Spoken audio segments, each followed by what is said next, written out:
Well, hey everyone, welcome to River Glen. Whether you're here in person or online, or got to give a shout out to my friends over at the Pewaukee campus. We're so glad that you've decided to join us this week. And if we haven't met before, my name is Ryan. I'm one of the pastors here on staff. I get to help out with our middle school ministry. If you're a middle schooler and you haven't come to our Edge on Wednesday nights, what are you doing? I highly recommend come in. It's a great time every Wednesday, 6:30. And then the other half of my job is helping out with our First Impressions team over at the Pewaukee campus where I am most Sundays. And I'm super glad that we're all here this Thanksgiving weekend because we are in our second week of a series called Grateful. And I'm excited to jump into our story for the day because we'll be looking at this short but really impactful story found in the Old Testament. It's easy to overlook. It's found in 2 Kings chapter 5. It's a story about a guy named Naaman. And funny enough, I actually remember like the Sunday school lesson on this story when I was probably in second grade.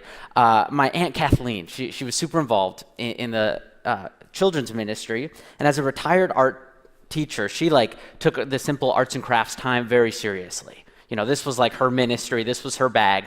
And so she would come up with these crazy crafts that nobody else would ever think of. And we would do these. Like 52 weeks a year, we were doing all these crazy crafts. And one day, the lesson was on what we're talking about today, little Naaman. And all I knew about the story was that Naaman has to go into a gross river because he was sick and he came out as clean. And so I actually have, this is a relic from probably 2002. So it's over 20 years old. And I have it still because it's hanging up in her house. Like this thing has been hanging up, just sick Naaman. I don't know if you can see it, but he's frowning, he's crying. Even the little fish, that's detail right there, is sick and crying, needs help. And then if you flip it over, he's healthy and happy.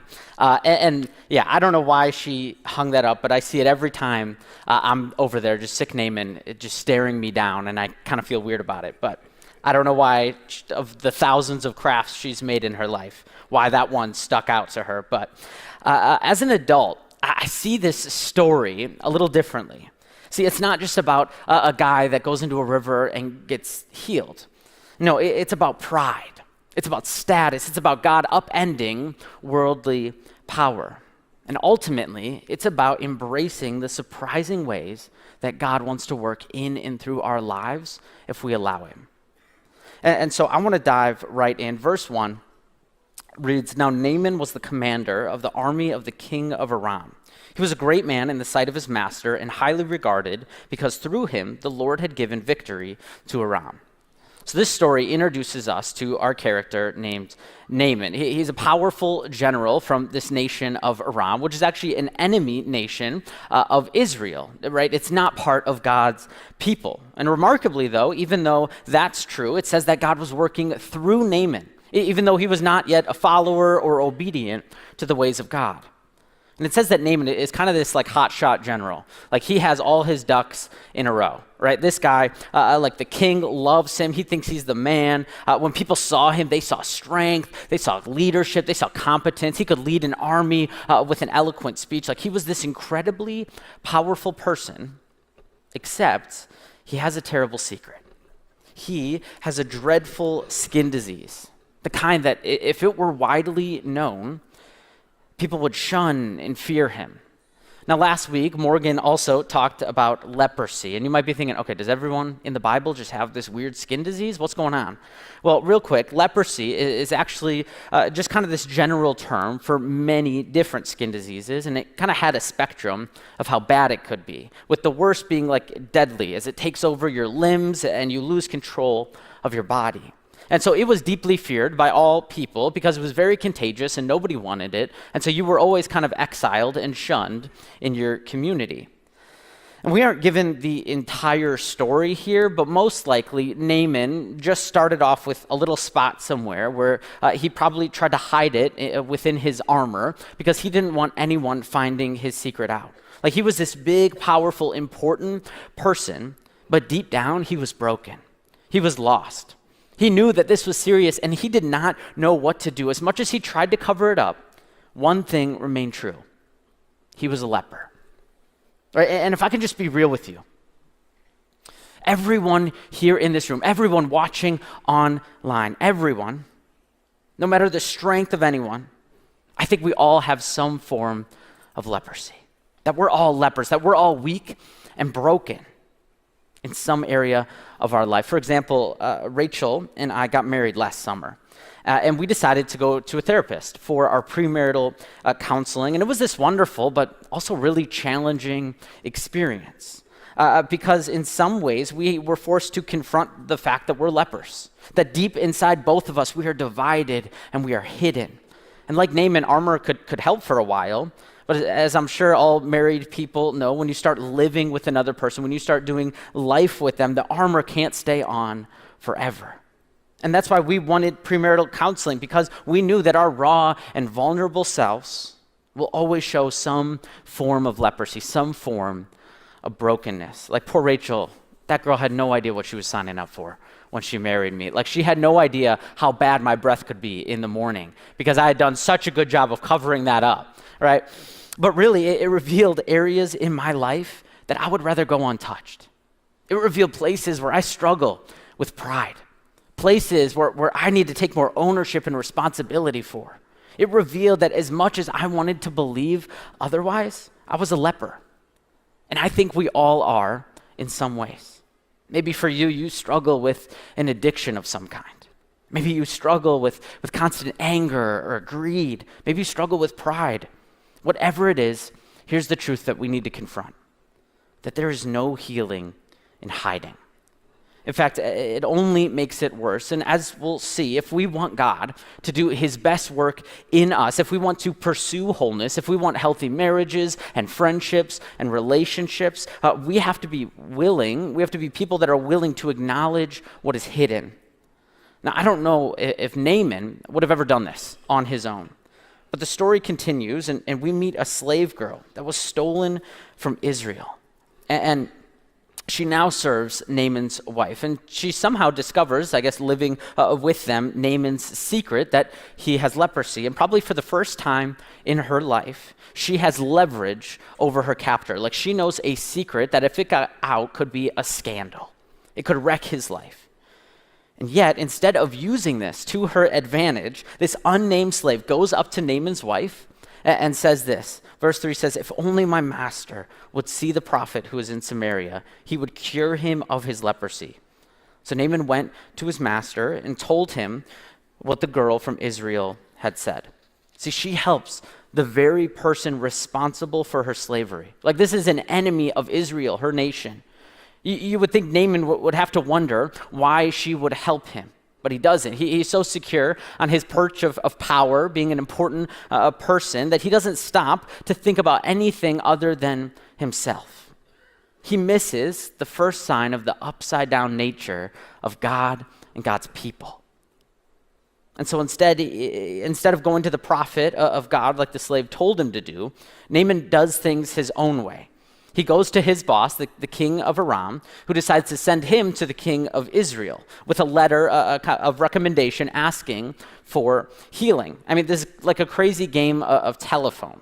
And it's important to note that these kings, right, they have been at war against each other. They're not buddies. They're not friends. They have been at war. This is why the Israelite girl is a slave in the first place. The king is asking an enemy king for a favor, to save his best commander, a commander that has ravaged his armies before. Like, it doesn't make sense. It's a bold move, and Naaman knows this. Like, Naaman knows this is a shot in the dark, and so he comes prepared with bribes. He comes prepared with silver and gold and cloth in exchange for the favor of healing. And to the surprise of pretty much no one, it doesn't go very well. Right? The king doesn't understand what the heck he is trying to do. He thinks this is some kind of challenge. Look what it says. It says, "As soon as the king of Israel read the letter, he tore his robes and said, 'Am I God? Can I kill and bring back to life? Why does this fellow send me someone to be cured of his leprosy? See how he is trying to pick a quarrel with me.'" See, this game of telephone has gone exactly as it normally does, which is totally wrong. I mean, these men of power are so used to just working with men of power that they have completely forgotten the real person that they came to see. He didn't come to see the king, he came to see the prophet. They were so busy doing it their way, the way that they thought was correct, that they were missing what God wanted to do. And I have to wonder, How often does that happen to us? How often do we try to do things our way? How often do we try to find healing for guilt by just doing more good deeds? Or try to find healing in our marriage without doing any interior examination? Or try to find freedom from our addictions in our own willpower? I know for me it is far too often. And the unfortunate part is that human power can't heal our leprosy. It can't make us whole. And Naaman is coming face to face with this reality. But luckily, the prophet who he's there to actually see, who hasn't been mentioned yet, who we learn's name is Elisha, actually hears about this event. And so he writes a letter, and it says this. It says, when Elijah, the man of God, heard that the king of Israel had torn his robes, he sent him this message. Why have you torn your robes? Have the man come to me, and he will know that there is a prophet in Israel. So Naaman went with his horses and chariots and stopped at the door of Elijah's house. I mean, picture this, right? Naaman is standing at the prophet's front door, ready to knock. His life, as he knows it, is in the balance. This disease, one way or another, will ruin him, right? It will take his health, his reputation, his career, everything that he knows is about to crumble. And here he is, with one chance, one shot at being cured. And so in his mind, he is going to throw everything that he can at it. And what he can throw is considerable. I mean, this is a man that is accustomed to getting what he can pay for. He knows what he can buy. He knows what his prestige and his riches can get him. He knows that he is not ordinary. He knows the rules of the game and how to stay on top where he belongs. And the irony of the situation here is kind of funny. I mean, this super commander, leprosy-infected man, stands at this door, believing that he is better than and worse than every other person around him. Like, he knows he's in a position that he needs to humble himself in order to ask for healing, but not so much so that he seems desperate, or it seems like it's a cry for help or helpless or anything. Like, he can certainly pay for it. He can wow the prophet in the process still. And so he shows up to Elijah's house with all the goods, the horses, the chariots, ready to trade treasures for services rendered. You know how Naaman is greeted? Let's look. It says, Elijah sent a messenger to say to him, go wash yourself 7 times in the Jordan, and your flesh will be restored, and you will be cleansed. Right? Naaman hears this, and he is furious. Like, here he stands in real need, needing real concrete healing. He is standing near his state-of-the-art chariots in his flashing armor and rich robes. He looks more striking in his might and in his need than anyone else. He knows what he's about. He is to be taken seriously. This would be like if LeBron James, right, injures himself during a game and he gets a message from like the world's best surgeon. And he's like, hey, come to my clinic. I'll get you all fixed up. You'll be back ready to go in no time. And so he flies to the office, ready to pay whatever the cost is to get him fixed, only for the doctor not even to meet him in his office. It's just like the nurse aide that's like, yeah, so you're going to actually take a bath and then put some ice on it and you'll be good, right? Like as if he's like this ordinary patient that's not really injured, that doesn't really need that much help. And so Naaman is sent off by a lowly messenger to bathe in this gross and underwhelming river.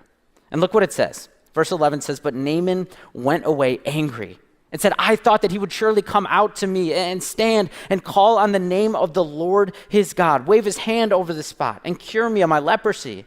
Are not Abana and Pharpar, the rivers of Damascus, better than all of the waters of Israel?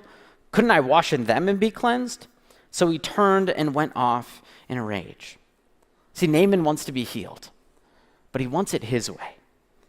He says, well, I thought it was going to be like this huge ordeal and everyone would be amazed. I thought I had it in my head exactly how it was going to go down, and I don't understand why it's not. See, Naaman, he still doesn't get it. He still doesn't get how God and God's people work. He thinks because he is rich, because he has made a name for himself, that now everything should be going according to his plan. But if the Bible shows us anything, it's that God doesn't work on our timeline. It's that he doesn't work according to the way we plan it. But Naaman wants healing and he wants transformation, but he wants it his way. And how often are we the same? How often do we miss what God wants to do in and through us, through ordinary people and ordinary situations in ordinary ways, because we're so convinced that God should do it in a certain way, in a way that would impress, in a way that would make it more convenient for us, that would give us back some more time. Or we just want God to solve a problem quickly rather than working on our hearts first. We want God to play by our rules. We want God to respect our hard work. We want God to reward those who can earn it or buy it or prove that they're worthy of it, to reward those who can pray the loudest or beg the hardest or give the most selflessly. We want God to join us in our conspiracy to avoid pain and avoid death. I mean, that is exactly what Naaman is after.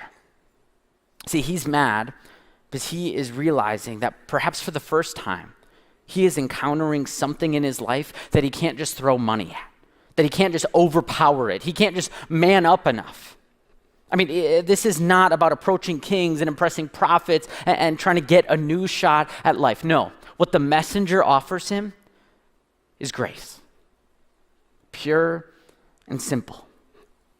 Unearned, undeserved, healing because God chooses to heal him and nothing else. Naaman has bumped up against the grace of God and he doesn't understand it. It doesn't make sense because in his reality, in his worldview, grace has no place. It has no use. It's for the weak. Grace is for the weak.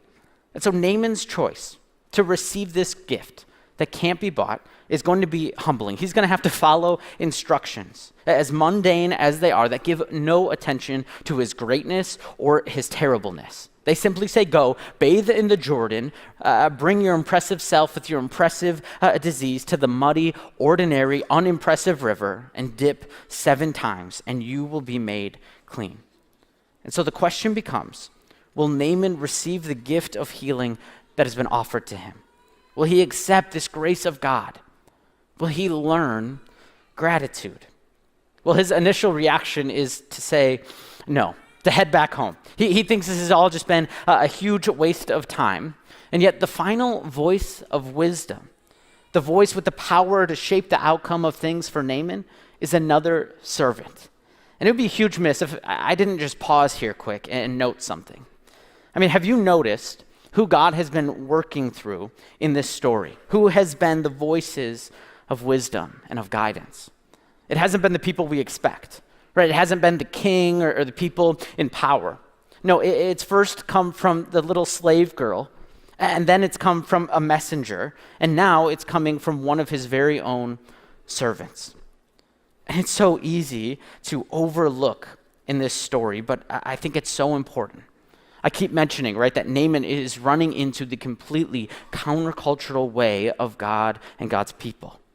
And it's important not to miss this, that God's voice is often found in the places and the people that we think are beneath us. Naaman could have brushed off the slave girl. He could have ignored Elijah's messenger. As a person of status, like he had every right to. No one would have blinked an eye if he did. But to do so would be to miss what God had for him.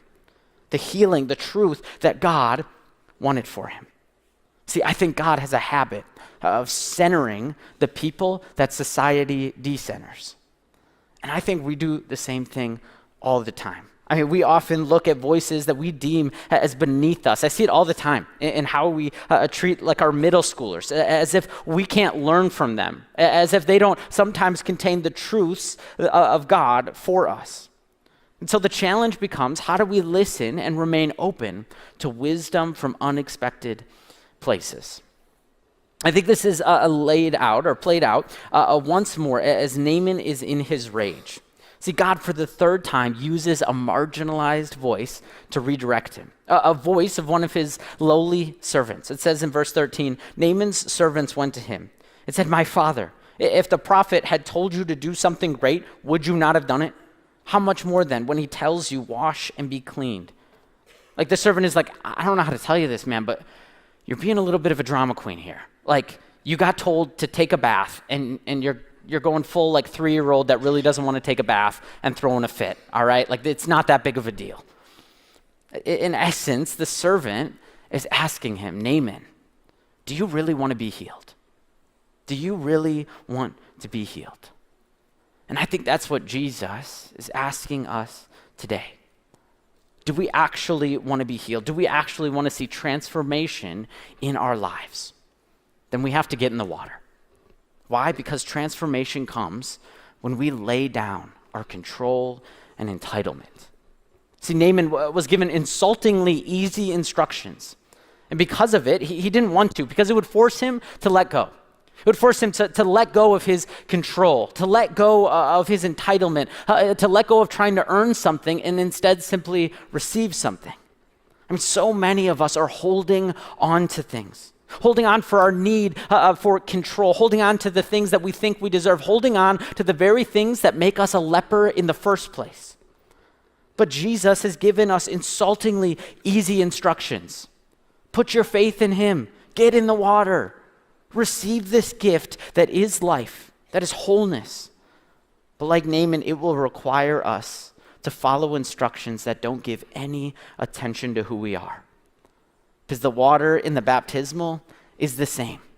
Whether you're rich or whether you're poor, whether you're a servant, whether you're a CEO, a prisoner or a guard, it doesn't matter. We actually have baptisms coming up in just 2 weeks at both of our campuses during all of our services. We're going to be following in this tradition of laying down our control and entitlement, lowering ourselves down into the water, admitting that we are lepers in need of healing, and putting our trust in grace, putting our trust in the insultingly easy belief that we can't earn our salvation. All we can do is just decide to receive it. And when we do, transformation can happen. And so if you have been considering it, I encourage you, take a step and sign up.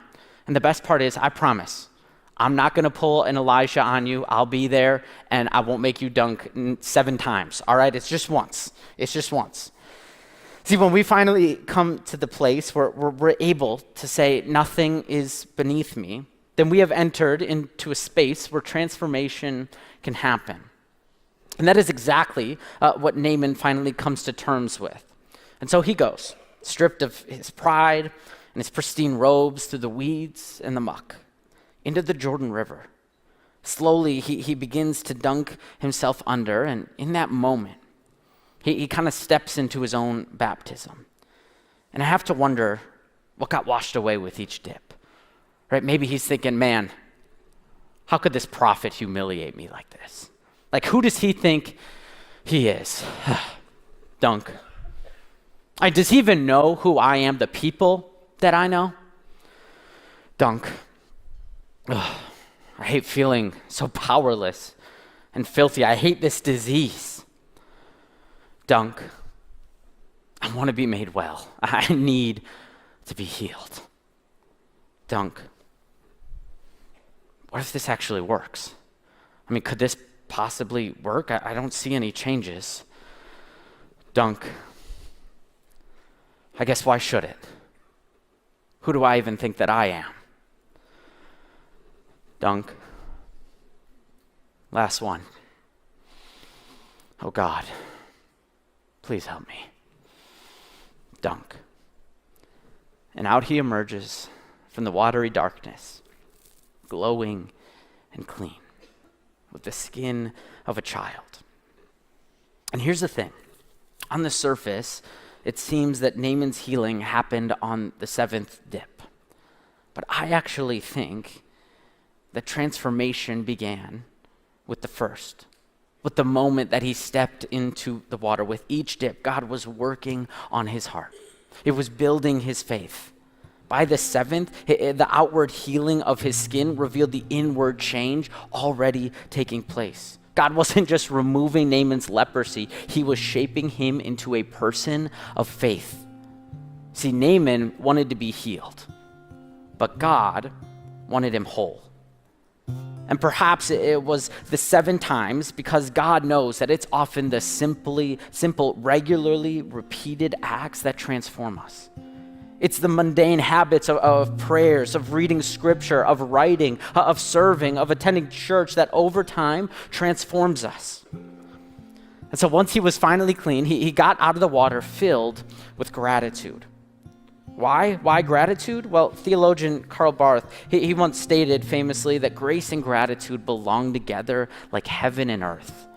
That gratitude follows grace as thunder follows lightning. I mean, isn't that beautiful? That right there is really the whole reason behind this series, that we have been recipients of unimaginable grace, and because of it, gratitude should flow out from us. That we should be people marked by our gratitude and our grace towards others.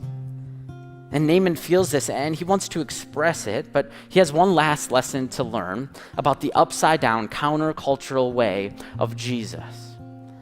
See, verse 15 says, then Naaman and all of his attendants went back to the man of God. He stood before him and said, now I know that there is no God in all of the world except in Israel. So please accept a gift from your servant. The prophet answered, as surely as the Lord lives, whom I serve, I will not accept a thing. And even though Naaman urged him, he refused. See, he was so full of gratitude that he wanted to pay the prophet for this miracle. He's still a newbie to this whole concept of grace, that it is a gift to be received and not something to be bought. See, God's way of being and doing is not a bit like our own. God doesn't care one whit for our success or our power or our credibility or how much we can bargain for what we think we should earn. Instead, God cares for us, each one of us in our most vulnerable selves, all the mess and all the glory mixed together in a body that breaks down and in an ego that puffs up. But his gratitude begins to change him. Why? Because gratitude moves us to the place that we were meant to be. It moves us not to the place we were before, but to the place we were meant to be. See, Naaman discovered that God heals and makes whole. That there is no other thing in the world, there's no other power in the world that can. He felt what it is to be seen and known and loved by a creator. He glimpsed a reality that is stronger and deeper than what he'd always believed. And so his gratitude has moved him not back to the strong and the powerful man that he used to be, but to something much better, to something much deeper. It moved him to be someone that recognizes his wholeness, who recognizes his weakness, and who learns to listen to the voice of God in the people that he used to look down on. And so back home he went, healed, whole, changed, and grateful. He went back home full of life, full of hope, full of peace, because he encountered a God who saw and saved him. And so for all of us here, there's one of two questions we need to ask ourselves. If you have never been baptized, the question for you becomes, are you ready? Are you ready to trust God's process? Are you ready to lean into grace and God's work in our lives? Do you want to be healed? Then we need to surrender. And for the people that already have, the question is, how do we remember our baptism? Not just once, but every day. How do we remember our encounter with a God who saw and who saved us? And I can't give you the answers. I wish I could, but I do know something that we can do right now. We can say a prayer of surrender. And so I want to close today with this prayer that comes from a pastor by the name of Kara Root. And this prayer talks about simply letting go and allowing us to be filled with grace and with gratitude. And so if you would like, I welcome you to just sit there with your eyes closed and hear these words spoken over you. O Lord, my God, give me courage to face the nothingness in me and in the world. Help me to surrender my striving for somethingness and all the tools I use to measure my worth. Take away the things that are killing me. Knock over the things that are propping me up. Remove all obstacles preventing me from receiving your love and welcoming your grace. Where I'm lost, Lord, find me. Shake me out of unrest, that I may return to rest. Free me from estrangement, that I may be connected once again, and bring me back to the core of my being, the deepest part of me that recognizes you and knows what it is to be me, as beloved and belonging and free. Summon me back into the hope that does not disappoint. Immerse me in your love. Return me to you, the source of my life, so that I may be fully alive. Lord, let me be fully alive. Amen.